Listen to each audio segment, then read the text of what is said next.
रुख करते हैं देहरादून का, जहां पर सीएम के दिल्ली दौरे पर कांग्रेस ने तंज कसा है।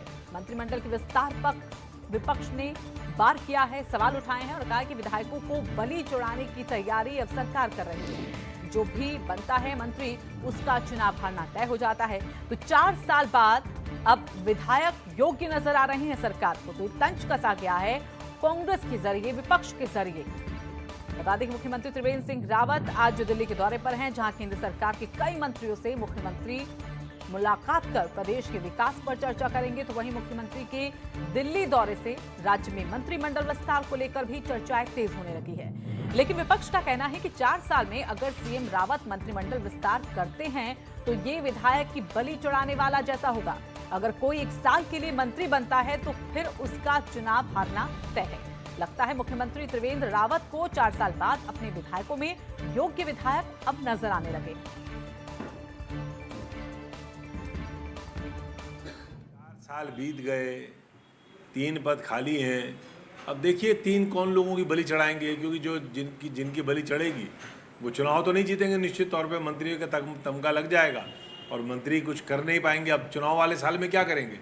6 महीना 4 महीना तो आचार संहिता में निकल जाएगा।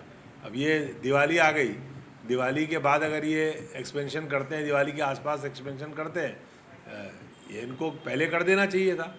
लेकिन अब क्या पता त्रिवेंद्र जी को योग्य लोग मिल गए हों। और अजीत कांबोज एक बार फिर से हमारे साथ हमारे सहयोगी जुड़ गए हैं। अजीत, भले ही कांग्रेस विपक्ष में हो और तमाम मुद्दों को उठाती हो, लेकिन इस बार कहीं ना कहीं कह सकते हैं कि ये जिस तरह से मंत्रिमंडल को लेकर विस्तार से चर्चा यहां पर की जा रही है, काफी वक्त बीत गया। अब तक लगातार कयास ही लगाए जा रहे थे कि आखिरकार मंत्रिमंडल का विस्तार कब होगा। अब जाके जब शायद वक्त नजदीक आ रहा है तो ये फैसला लिया जा रहा है पार्टी की तरफ से। बिल्कुल ऋतु, अगर 18 मार्च 2017 की बात की जाए तो त्रिवेंद्र रावत सरकार गठन में आई और गठन के साथ ही 8 मंत्रियों ने शपथ ली थी। इसमें राज्य मंत्री भी शामिल थे और कैबिनेट मंत्री भी। और तभी से इन बातों की सुगबुगाहट भी थी कि जो अन्य 3 पद खाली पड़े हैं उनको लेकर कब सरकार फैसला लेगी। जो सीनियर मोस्ट विधायक हैं वो लगातार अपनी पैरवी अन्य माध्यमों से कराते नजर आए, लेकिन 3 साल सरकार को हो चुके हैं, अभी तक इन 3 पदों को लेकर कोई पैरवी या कोई फैसला होता नजर नहीं आया। अब जब चुनावी मोड में सरकारें आ चुकी हैं, राजनीतिक दल अपनी चुनावी तैयारियों में लग चुके हैं, तो ऐसे में भाजपा की तरफ से भी, संगठन की तरफ से बार बार ये बात उठने लगी जो खाली 3 पद हैं उनको भरा जाए। तो ऐसे में मुख्यमंत्री का दिल्ली दौरा बीते रोज से शुरू हुआ है, जिसमें कई मंत्रियों से उनकी मुलाकात हो रही है। तो चर्चाएं इस बात को लेकर होने लगी हैं कि मुख्यमंत्री अगर दिल्ली गए हैं तो कहीं ना कहीं मंत्रिमंडल विस्तार को यहाँ पर सहमति बन सकती है। और दिल्ली से जब वो लौटेंगे तो कई मंत्रियों के भाग्य को लेकर यहाँ पर पिटारा भी खुल सकता है।